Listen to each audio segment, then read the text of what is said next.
मैहर के शारदा भवानी तुहार गुण कैसे बखानी हो। मैहर के शारदा भवानी तुहार गुण कैसे बखानी। ऊंचे पर्वत पे तुहर मंदिरवा, ऊंचे पर्वत पे तुहर मंदिरवा। चमके सूरतिया सुहानी तुहार गुण कैसे बखानी हो। चमके सूरतिया सुहानी तुहार गुण कैसे बखानी।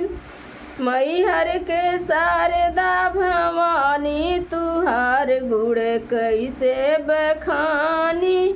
मैहर के शारदा भवानी तुहार गुण कैसे बखानी।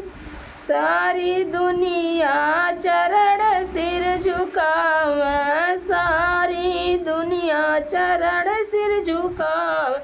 ध्यान धर सुर मुनि ज्ञानी तुहार गुण कैसे बखानी हो। ध्यान धर सुर मुनि ज्ञानी तुहार गुण कैसे बखानी हो। मैहर के शारदा भवानी तुहार गुण कैसे बखानी हो। मैहर के शारदा भवानी तुहार गुण कैसे बखानी हो।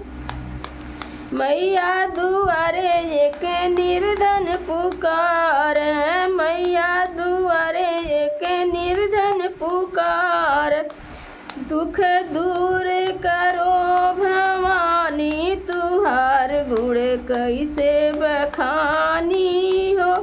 दुख दूर करो भवानी तुहार गुण कैसे बखानी हो।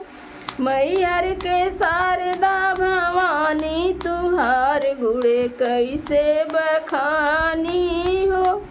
मैहर के शारदा भवानी तुहार गुण कैसे बखानी